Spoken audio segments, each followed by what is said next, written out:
You're listening to Uncuffed Conversations brought to you by Project 180. Where we talk real, no filters, no judgment, just truth and transformation. I'm Seth Campbell. And I'm Yogi. Together, we're bringing you voices from the streets, from the struggle, and from the comeback. We've been there, from dark places to new beginnings. In this space right here, it's proof that change is real if you want it bad enough.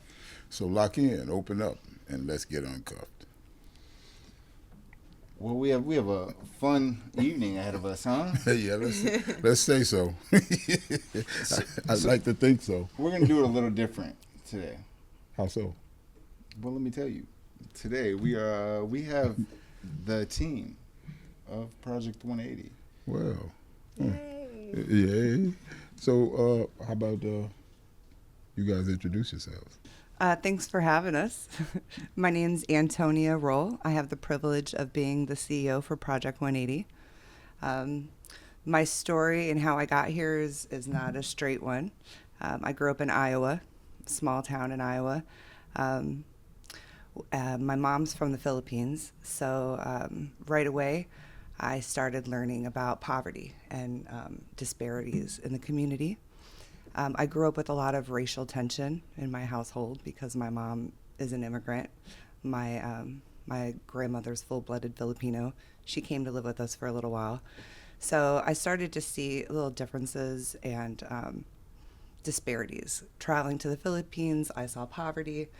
And then I started kind of having like an identity crisis, started hanging out with the wrong crowd. And then I met a lot of gang members from Chicago. And so I had a friend who had a parent that was suffering from addiction and was absent most of the time. And then, like I said, I started learning about gang life and crime. I moved to Houston. My college experience was derailed. I caught a drug case. And I was kicked out of my major, which was early childhood education. I was kicked, obviously fired from my job at the Child Development Center. And I knew my future was no longer going to be opening preschools, right? So I kind of had to rethink what life was going to be like for me. In that time, my senior year, my roommate died. She overdosed, and I saw what addiction does to families and people. And I ended up working through an internship with juveniles on parole, which made sense because I was a juvenile on parole. And but I wasn't ready. You know, I was young, and I wasn't ready for the stories that these kids had in their lives. And they broke my heart. I just said, I'm not going to do social work. I moved to Philadelphia. I went into finance, where I learned a lot about structure and financial oversight and the importance of it. I was there during Enron. I was there during 9/11. Not a great time to be in finance, but I learned a lot. Eventually, I moved to Florida. My parents finally left Iowa. I got here and decided to try social work again. Got a job with The Haven. As an employment specialist with the PWI grant to help people find jobs, people with non-developmental disabilities, so it was people with addiction, mental health. But they were told to fire me because of my background. But I had this one amazing boss who said, "No, we're going to fight for you. You're great. You need to be doing this work, Tony." And so I went through the process of getting an exemption from the Department of Children and Families. Ended up working at Goodwill, Minnesota for 13 years, running their community employment programs and their community resource centers, being a career development facilitator. So early on, I'd always seen what education can do for you. When you're from the Philippines, education really is your only way out of poverty. And my mom always instilled that in me. So I used to go into the prisons with the founder of this organization to talk about opportunities at Goodwill. And in that time, I shared my own story. And Barbara could see my passion, and she could see how second chances were something that I saw as my way out and my way forward, things that I've struggled with. And so she saw me speaking to people in prison about shame and about guilt and about feeling like you're not worthy of where you'd like to go, and where your past is still defining you, right? And so I talk to them about letting that person go and how to interview and to talk to people about the person you are now and who you want to be. That's how I got here. And if you don't know, Project 180 was started by an amazing woman named Barbara Richards. She started it because she heard a statistic: for every one black man in college, there's 5 in prison. And that stuck with her. She went and got her master's, and she started raising money for this organization. She started by going into the prisons and bringing education in. We still do that. We have a financial literacy program where we go in and we teach those skills that people are going to need to maintain life, right? The cost of living is increasing, jobs aren't paying, so how are people maintaining themselves? Financial literacy is a huge part of that. We also do workforce education, the CEO workforce program, where we bring in people in workforce development and CEOs to talk about opportunities for when people get out of jail. So overall, our mission is to reintegrate formerly incarcerated citizens into community life. And we do this through our programs that I'm going to let these guys tell you about. But first, I want to introduce you to Stacy. Hey, Stacy. Hi, I'm Stacy. I'm Brand and Operations Manager for Project 180, and thank you so much for sharing that, Tony. That was, I love hearing where people come from, and Project 180 is the mission behind it. I just have a deep belief in people not being judged for their worst chapter, their hardest chapter, because I see it with all of us. I see it with so many people in the community, and I myself was able to break cycles of recidivism and addiction because people told me that it was possible. And so I love the work that we get to do, those educational classes that Tony was speaking of that we bring into the county jail, and hopefully we'll move and expand that and be able to reach more facilities, is really important because, like, right now there are thousands of people at Sarasota County Jail and Manatee County Jail that just think nobody cares and think that they're too far gone. And like in real time, people are under that belief system. And I know that because I was in that belief system for a long time. And I lost my parents in my 20s. I was born and raised around addiction and alcoholism, and it's what I saw and it's what I knew, and it was abusive and it was chaotic. And I really never got a chance. I never learned healthy coping skills. I never had like connection with my parents. As much as I love and admire both my parents and have compassion and logic now looking back that like they were sick and suffering and they did the best with what they had and how they could. I didn't have that logic as a child, and so it was really painful. And to avoid that pain and in survival mode, like addiction became the answer, using became the answer, and it was all I knew. It became all I knew. My dad died when I was 21, and that's when it really took off. And very quickly after that, homelessness started. Actually, the week my dad passed away, homelessness started. So I'm 21. I was keeping a job, but barely, and so I saw the toll that it started to take on my self-worth and the people around me. And so when I was in my late 20s, the way I used became more intense. The arrests started happening, and with that, probation then, and if you don't stop using, probation is very difficult. And so like I was violating, and so these charges were just accumulating and piling up, and I had this belief system, this false belief system. I know now that like that's what was going to happen. That's how my life was going to end, and I was going to die using addict, in jail, incarcerated. And I got to Sarasota County Jail's recovery pod, and I was just on felony probation while I got heart surgery from endocarditis, which is a heart disease that you develop from IV drug usage most commonly. And I just was at the point of desperation, and I got to Sarasota County Jail's recovery pod. Thank God. And Project 180 actively brings meetings into the recovery pods, and now they have the men's reentry pod, bring some of those educational programs in, which really I see make a difference, and I'm so grateful that we get to do that. And that's where I kind of started hearing that people believed in me changing my life, even if I didn't believe that was possible yet. And that's where I started. And so through that and through now, I'm grateful for Sarasota County Sheriff's Office putting me on probation and having these things hold me accountable, because it finally allowed me to give myself a chance. And I got to go to treatment, and I got to do drug court, which was a great opportunity and a very useful tool. I'm very grateful for the Sarasota County, the district, that they offer these specialty courts, because it really gives people the opportunity to start changing their belief system and start acting their way into better thinking.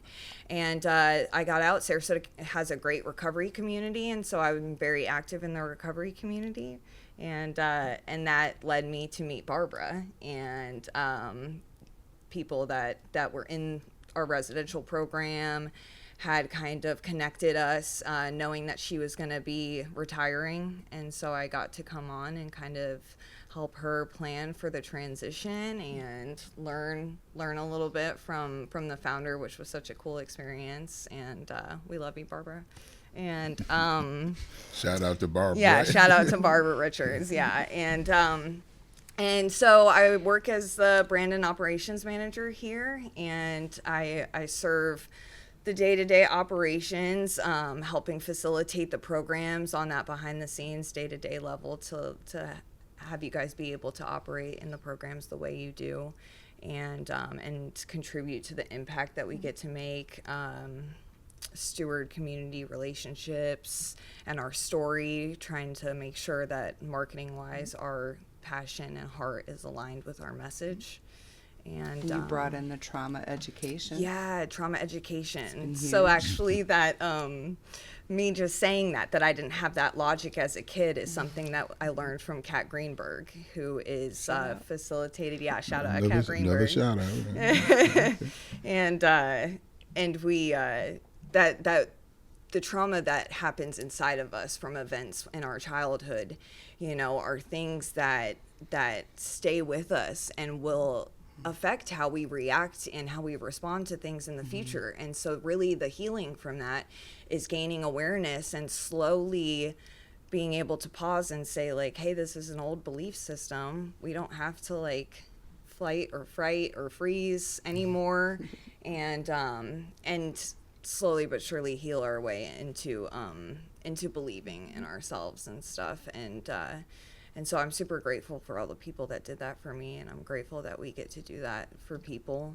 And you're going to have a new job pretty soon. Oh, our women's residential program. I'm so excited. So excited you forgot. I am so excited. So we have 3 men's residential homes that Seth is the director of residential and reentry services, and Yogi always helps with the houses. And so with our residential program, it's a 6-month to up to 2-year program, and we're going to mirror that program and launch our first women's house. And so we have a great model and structure through the men's residential that we get to model, and we've started community discussions and partnerships with people to help us, navigate it being women and the difference. We're a little the differences. Just a little, huh? The differences that will come with that, and I'm so grateful because in my personal journey, when I got out of treatment, my parents were gone. I had lost everything in active addiction. I had been homeless for so many years, and I hadn't worked in so many years. Mm-hmm. So when I was getting out of treatment, it was, if sober living wasn't accessible, I would have been back to the streets, which is the thing that Project 180 tries to intervene, right? And interrupt that cycle of people getting out and not knowing and not having access to any other healthy options. And so I think it's really important for the women's residential, for our first week out, and our men's residential, that we make those healthy relationships and the learning healthy coping skills and outlets and connection with other successful, positive people working and living a program of recovery very accessible. So it's just as easy to reach for that than it is to reach for Oops. that's okay, than it is to reach for the old things that we used to, that we knew, you know. And so the women's residential program, we're looking at real estate properties. We're hoping to open a house. We'll mirror the same program, having no more than 6 people in a house. And the same things like the food, especially with the food insecurity that's been lately with the with all the government cuts. We have a nutritional program where we bring the guys to Costco every 2 weeks, so we will mirror that for our women. And again, just really amplify our relationships with any other peer programs and nonprofits that cater to women and healing and addiction, so we can offer them when we're not qualified to work in that, to support that level of care. We'll just connect them to the people that are, and the people that are specialists in that area. So it's about, Yeah, So thank so you. that was really enlightening. I just have a couple of questions. Okay. Sounds like we're gonna need a second van. Just so you I- know. I For sure. Yeah, I'm on board with that. So, just a couple of questions. You mentioned some things about getting out, and is it fair to say that it's really scary? Yeah. It's really frightening when you don't know which way you're going to turn, who you're going to go to. You feel like you have nobody, right? And with that having been said, it's funny how we end up being grateful for the things we thought we despised. The sheriff's department, having done time in jail. I'm grateful for the time I did in jail because it gave me time to think about who I was going to be and what I was going to do. So, That's a great segue. Yeah. Why don't you tell us about that? and let's shout out the sheriff's office. We're shouting out the sheriff's we're shouting out office? the sheriff's All office. right. And I actually, and with just a few months stay at a time, I was standing in Publix trying to look for bread, and I knew that one of the signs hanging above the aisles said bread, and I had just been in for like 4 months, and I couldn't find it, and I just stood there crying. So I believe that like our experiences help us have compassion, and like that's hard to forget where we come from. Oh yeah, absolutely, know? absolutely. So, Who are you? well, I'm still Yogi. AKA David Harris. Yeah, we'll do David Harris. From the Shy? Yeah, when mom's mad at me, that's who I am. Yep, originally from Chicago, South Side. I've rubbed elbows with some of those gangs. Yeah, but my story starts there. That's where my story started there when I was young, real young. Aspiring musician. Hung out with musicians, all of them older than I was, and that's where it began. High school, beginning of high school, I smoked my first joint, or I think the young people call them sticks now. I don't know. So, or blunts or something of that nature. Well, you're not young, so we don't have to worry about that. Go ahead and call it a joint right now. Thanks for that. You're next, right? Yeah. Oh, okay. But anyway, and if I'm being honest, my first joint, I couldn't stand the feeling. I hated it. I didn't like how it made me feel, and I felt sick. But this is what everybody was doing, and you know, I was about fitting in. You know, so my next joint was better. Yeah. And I started drinking at an early age. My mom and dad were deputy sheriffs. My dad owned a nightclub, and that made it easy to drink. That made it easy to get alcohol. Part of his inventory was in our basement until it wasn't anymore. So that made it easy. So I would steal alcohol and to appease my friends. You got to bring it if you're going to get it. So needless to say, I don't know if dropped out of school is the right term. I think I just left. I was in and out of school, and when I was in school, I did well, and when I wasn't, well, I did nothing. So I got put into special classes for people who fell behind in classes, and I did really well, and they didn't want me in those classes because they just felt like they weren't for me, so they would send me through, which did me no good. It did me absolutely no good. Got put out because my dad's one rule was go to school or get out. so I got out. Homelessness started with me early. I think I was like 16, 17. And I was sofa surfing at my friends' houses, and some of the guys in the band, like I said, they were older, so a couple of them had their own places. We had a trombone player who was emancipated. He was freed. Exonerated or emancipated? From his parents. He was emancipated. Emancipated. Okay, gotcha. I'm from his following. parents, and he had his own place at like 17. Yeah. And so I stayed with him until I couldn't anymore. And then it got to a point where my mother would just leave her car door open for me to sleep in the car while, overnight. So I started trying to do things to make money. Steal cars, and I got pretty good at that.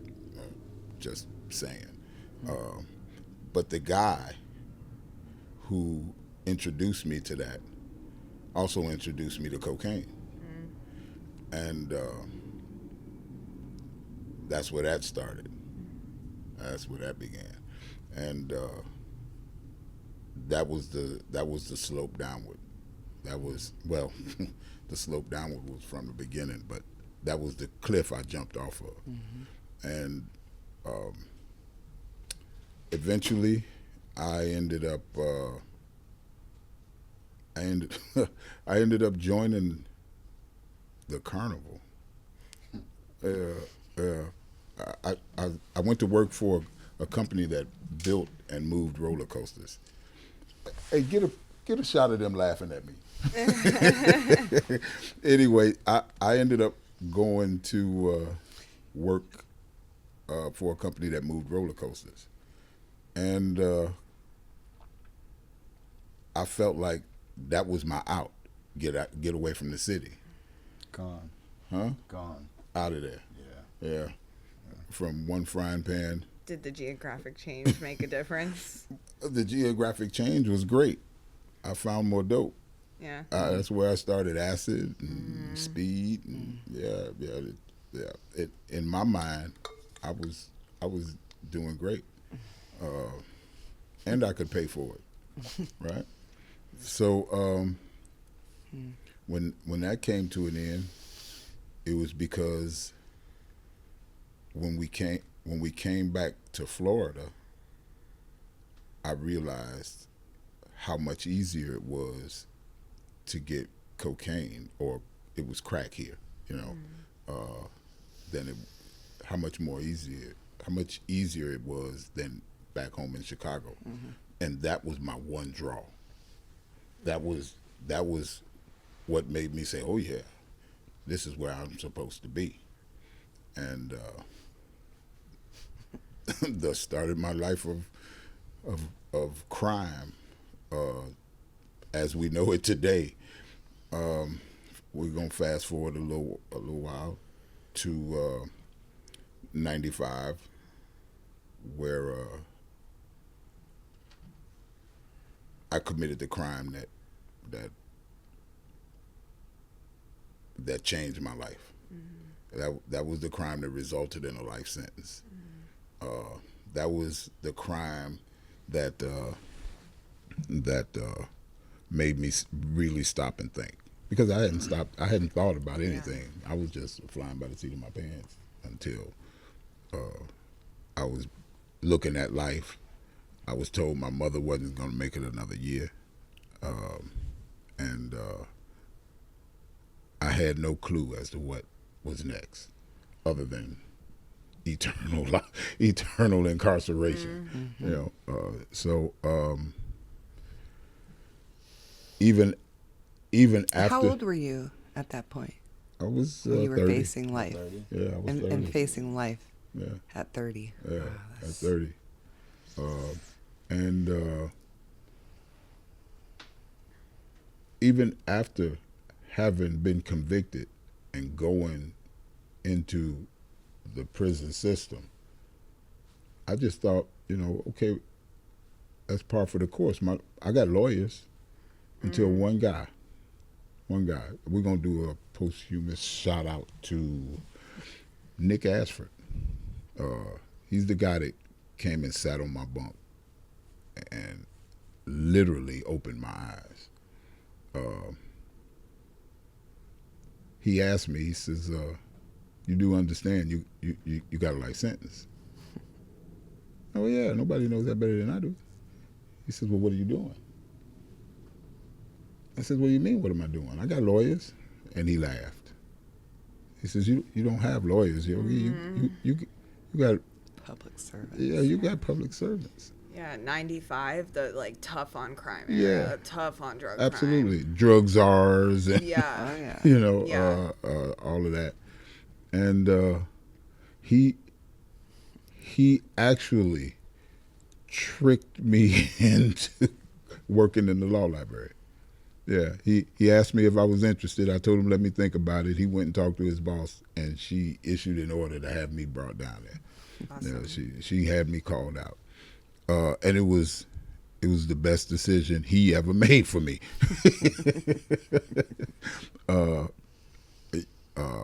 And that's where my life turned around. That's where I started to really give thought to what life was going to look like for the rest of it. But anyway, after 30 years of fighting that life sentence, finally came a time where I was able to get it overturned. Right. 27 years, 8 months, and 10 days. But who's counting? He's counting.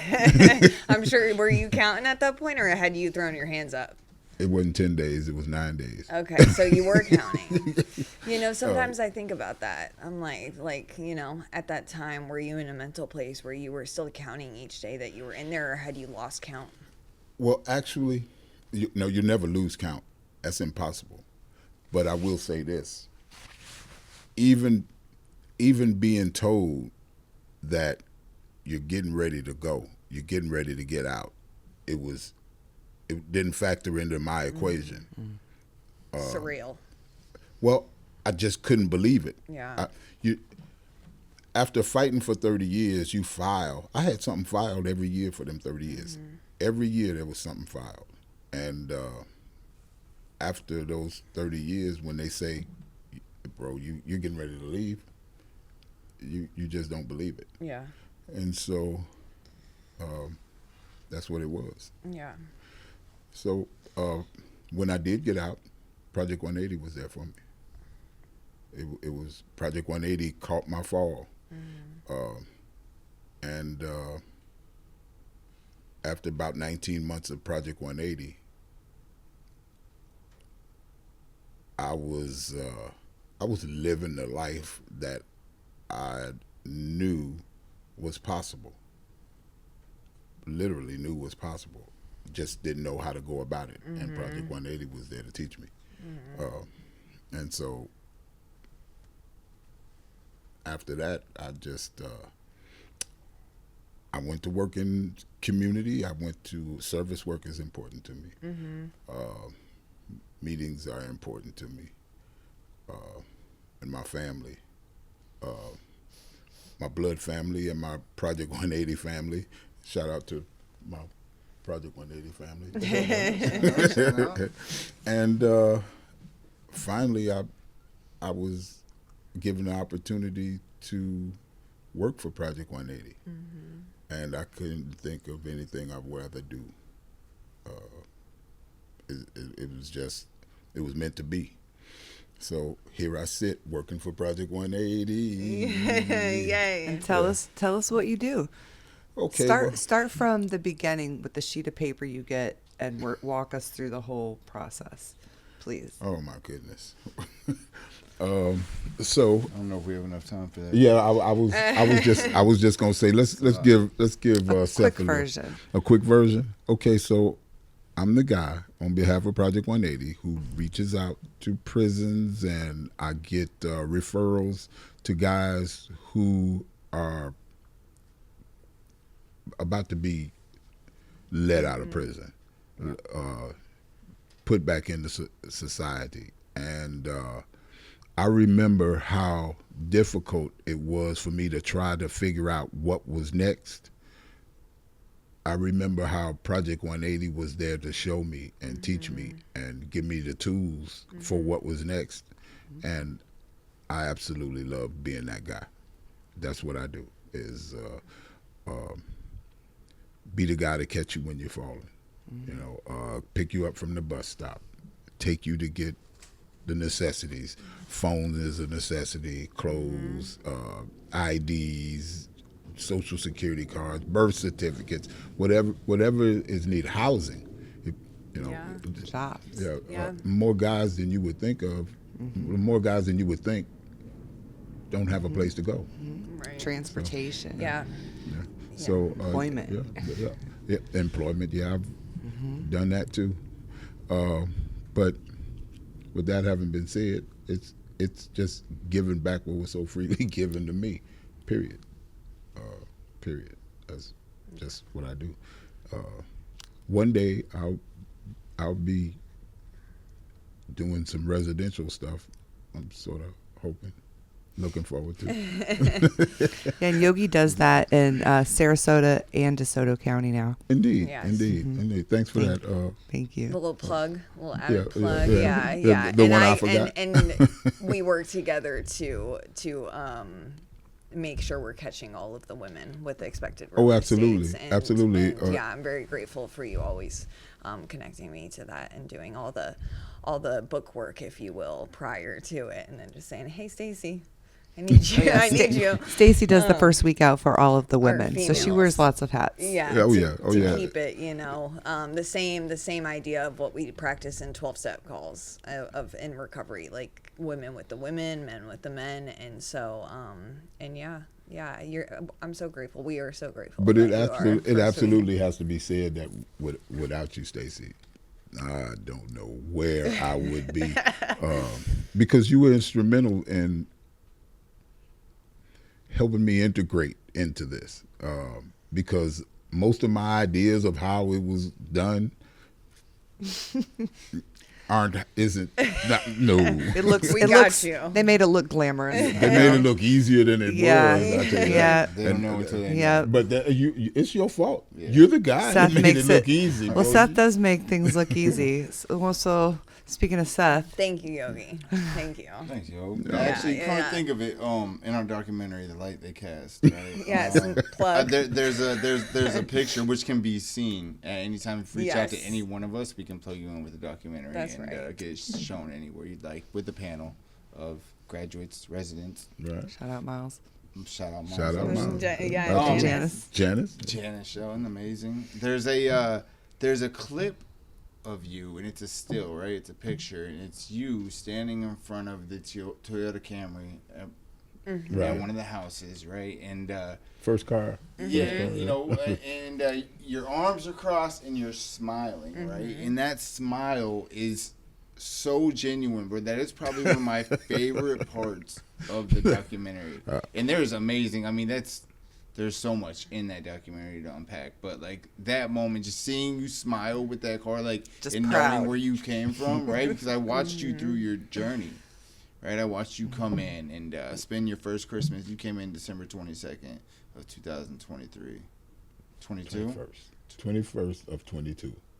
December 21st. It was close. I know it was a Christmas. I know, and it's all right. I was off a day on your time anyway, so it makes sense. It's okay. It's okay because I'll remember it. But like, man, just watching how much you've grown, right, from that point, right, experiencing self checkouts and just not knowing what to do, right. I've watched you come up and down many a times, right. Try something. You are always willing to try something new, and that's admirable. And when I believe I can speak for all of us when we say we're honored to have you on our team. Oh man, Absolutely. See, nobody told me that you was gonna. All right, but now I'm gonna need to stop talking.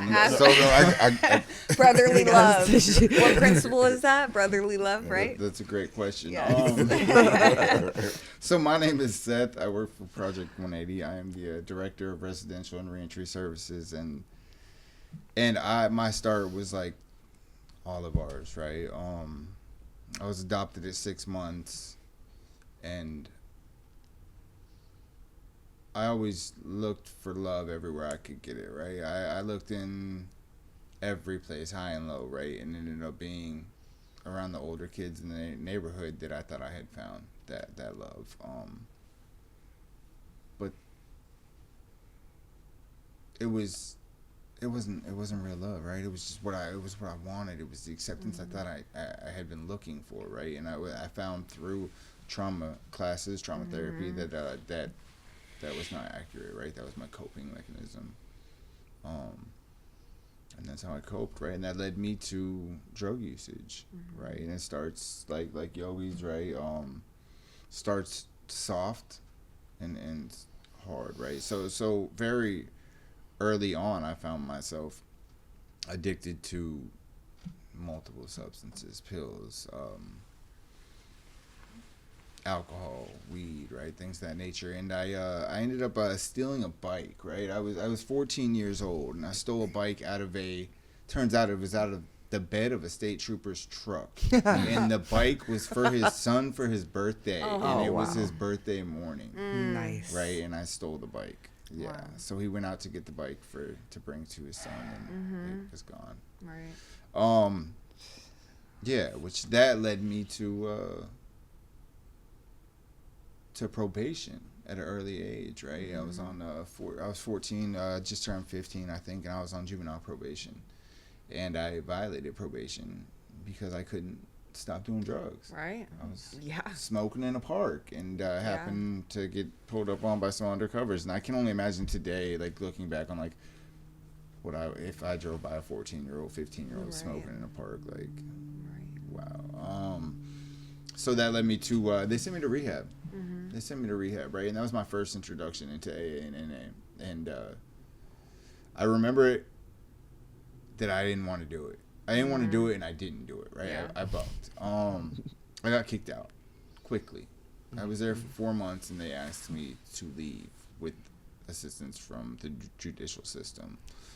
So I got removed from the program and put back into JDC and sent to a juvenile program, right? Which in my mind, it was so much better because I had a set amount of time. They told me if I did good 6 months from today, I would leave, right? Just lockdown. I've already been in 6 months. Now here I am 15 years old. Right. And they're like, hey, you can get out in 6 months as long as you do what you're supposed to. Well, little did I know, juvenile time, in my personal opinion, is the hardest time you could ever do, right? Can you imagine kids from anywhere from 12 to 18 years of age running around with no parents and supervision for people who were probably underpaid in the middle of a swamp in Okeechobee.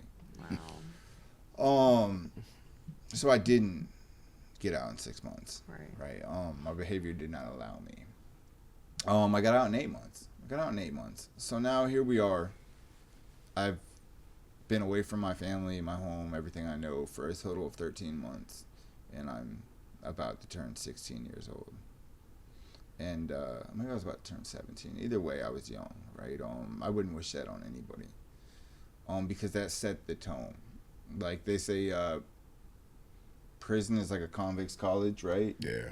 Imagine going to college at a young age, Right, right? right. I was, Like a little sponge, right? yeah. I was. Yeah. That just Wow. set me on a trajectory that I didn't think I could get back from, right? Yeah.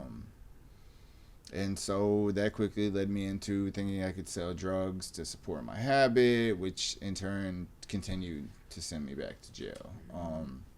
And sooner or later, my habit became stronger than my hustle, and that led me to homelessness, right? I was homeless on and off for about 10 years, and I would find myself continuing to go back to detox, right, to get away. Like I would run out or wouldn't have any means to get more, and I would okay, I'm done. But the second I figured out a way to get more, I'd be right back where I left off. And it's crazy because no matter how bad I wanted it, right, like drugs had a hold of me. They seemed like there was no way out, no matter how hard I tried. And luckily for myself, it's interesting because we were in a house meeting the other day on Monday, as a matter of fact, and I was sharing that it's wild how like what at one moment was my worst decision ever can become the best thing that ever happened to me. Right. So here I am, homeless, stealing cars, stealing from anybody, everybody, anything, and I get caught, right? I get caught for something that is foreign to me, right? Running around with a gun, thinking I'm him, thinking you him. I don't even know who I thought I was. One thing I know, Right. I was not myself, right? And I get caught with this gun, and I'm a convicted felon at this point, right? I'm 30 years old, and I get caught with this gun, and I'm homeless, living in hotels, just bottom feeder, right? Bottom of the barrel junkie. And I go to jail, and I can't get out. There's no getting out. There's no bond. There's no. This is an 1129, right? We want prison, and you're going to prison, and Period. Okay. Yeah. Right. And I knew it's so crazy because like my whole life coming from that early background of like juvenile programs and in and out of jails and the streets, right? Like my background defined me. Right. So now I'm like, oh, I got some big boy charges. Hell yeah, respect me, right? Like this is to add to my resume, right? My street cred. I was excited, man, and scared all in the same feeling. So I went to prison, man. I went to prison, and I got out. They let me out November 4th of 2021.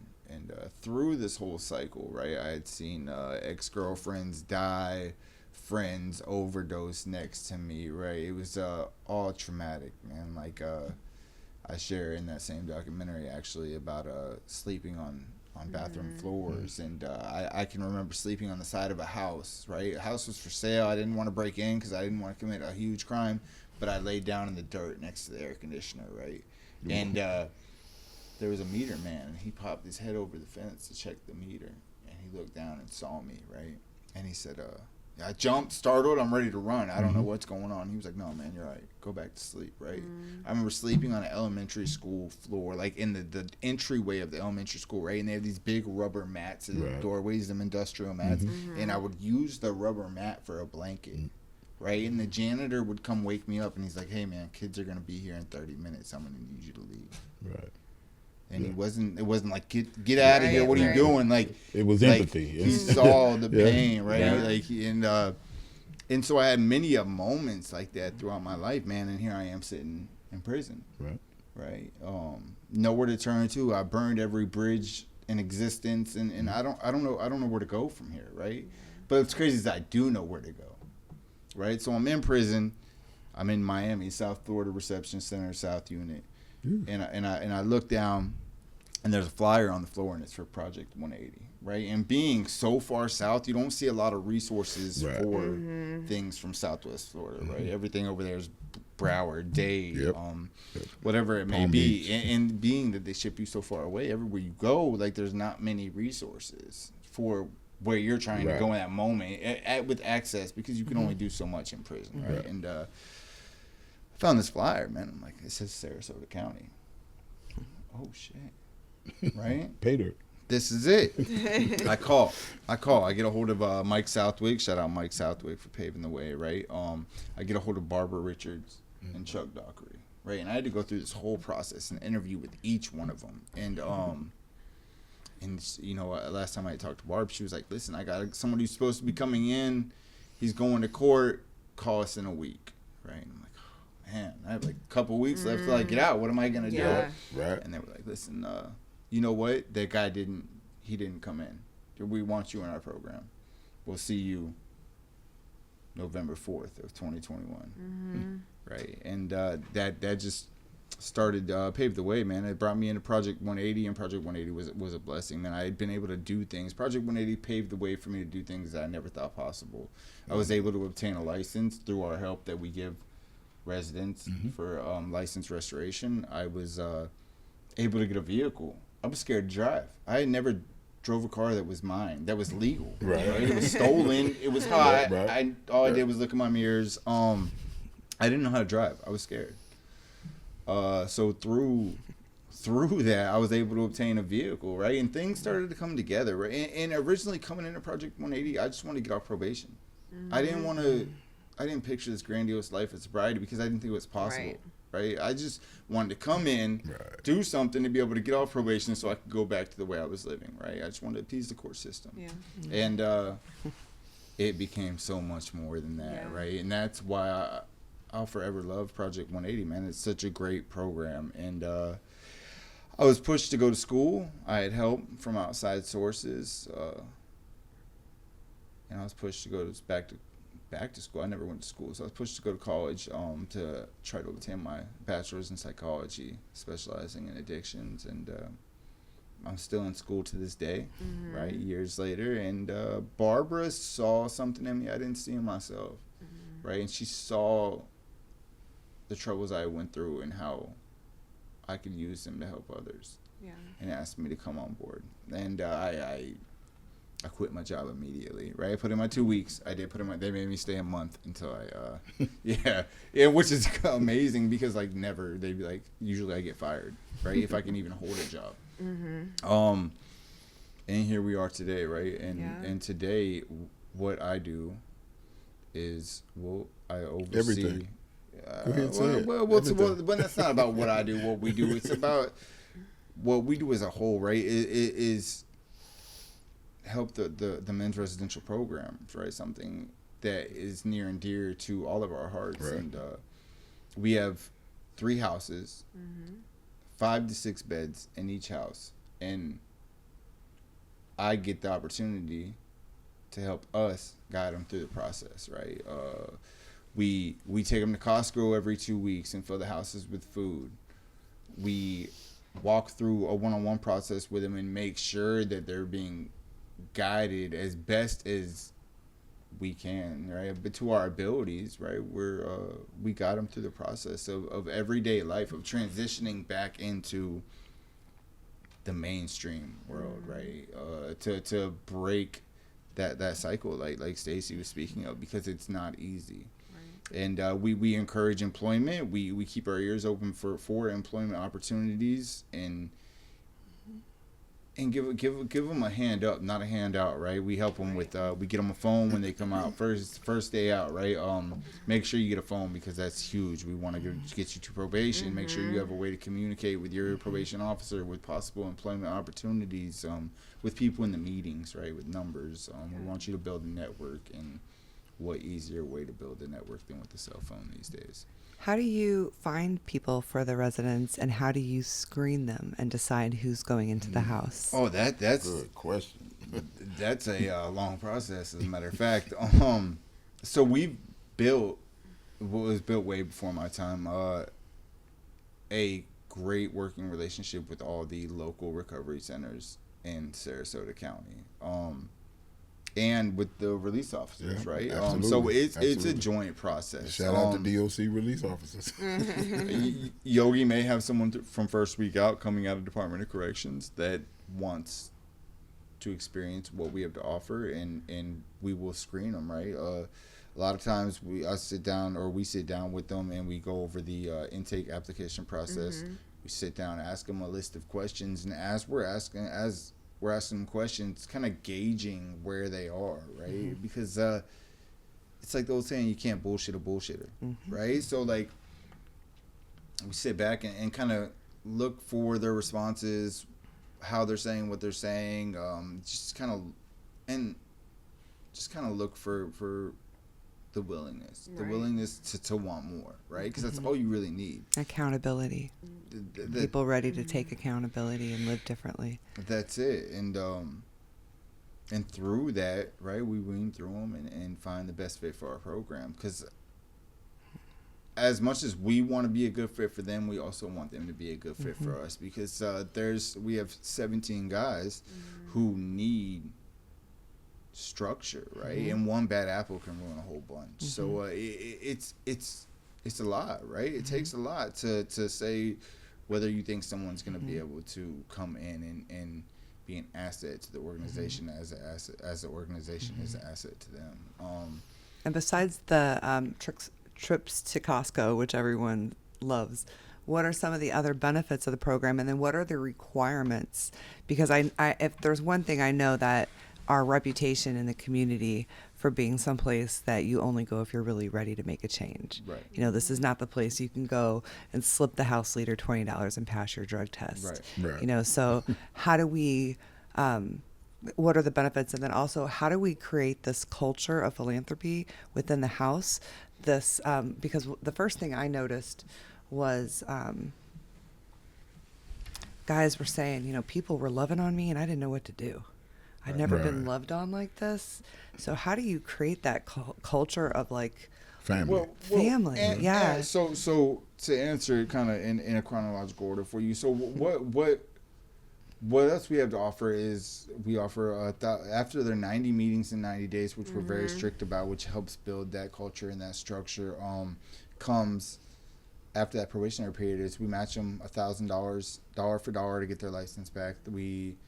We allow them $1,000 medical stipend towards whatever that may look like, dentistry, eyeglasses, medical, whatever their needs might be that need to be met, right?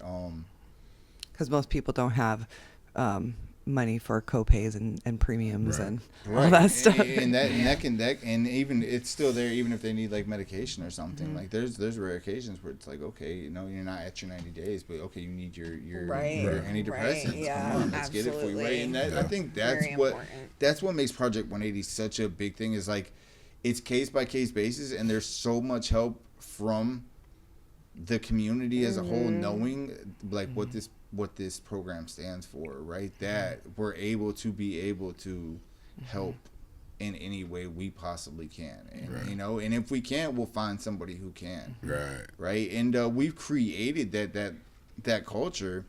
Really, it's through the founder. It's the love she gave, right? She shared that with us, and it's contagious. And it's spread like wildfire, right? And I think, and that's what's so big about that vetting process, right? Is because we want to continue to carry that culture to the next guy, right? The next guy coming into the houses, into the beds, right? And I believe if we believe, it's a belief that if we can carry that culture and that structure and that love and that understanding, and once we're gone, because I believe this program is going to outlive all of us, right? That structure and love and compatibility will still be there for each and every person coming into the program. Absolutely, yeah. And I'm just It's about so creating grateful. that culture, you know. That's That's what I saw, and bringing in partners, right? So if you find value in what we do, I invite you to partner with us. We have house meetings. We bring people in the community in. We've had people come and get us Franklin Covey planners, teach us 7 habits of highly effective people. We've had awesome people come in Shout out Max Shaw coming in doing financial literacy classes in the houses, smoking cessation. We had mindset reset, and we've done the psychology of money. If you have resources that you want to share with us or things you want to teach us, we are very open to partnering with people. And if anyone is interested in learning more, I'd love to sit down with them and talk to them about what we do and where we'd like to go. Right.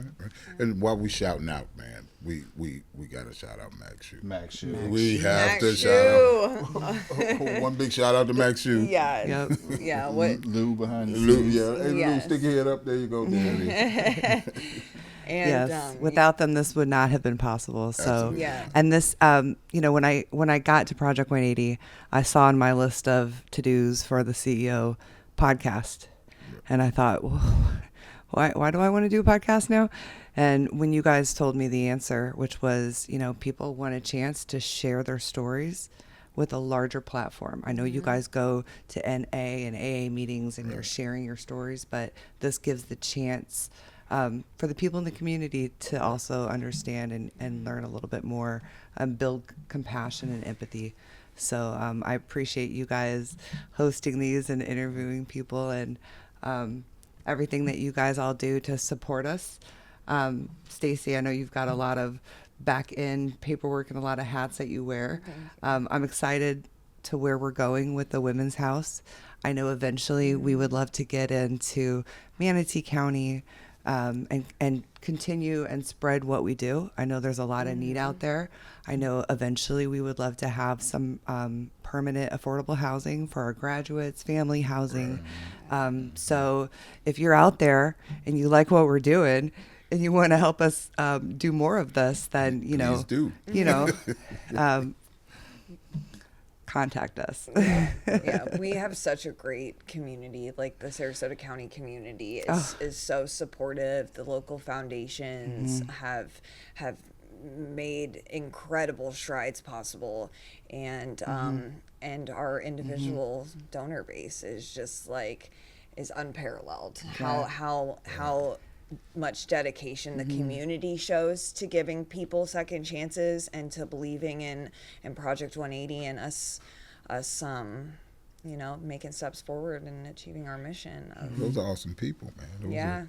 Those are our supporters. and we're and amazing. you guys and everybody here, we're proof that the second chances matter, that maybe even Absolutely. the third, fourth, fifth chances, 10th chances make a difference, and that people really do change, and that the right resources and access to those resources and tools is life or death. And ultimately, love. It all boils down to love. Period. Right? And Yeah. I can tell you Period. one thing. There's a lot of love at this table. Yeah. Right. So we're definitely a family. Just like our houses, we are Yogi to dad. Think you're the dad, I'm the granddad. Oh, okay, I'll take that. Son. But with that, I think it's about time to get out of here. Yeah, well, with that, it's a wrap for this episode of Uncuffed Conversations, powered by Project 180. Where the cuffs come off and the truth comes out. So, if something you heard here hit home today, don't keep it to yourself. Somebody out there needs that same push. Remember, change isn't a one-time event. It's a daily grind. Every day you wake up and do better. You're already doing your 180. We all fall, but the comeback always hits harder than the fall. Keep showing up, keep believing, keep doing your 180. So, until next time, stay free, stay real, and stay uncuffed.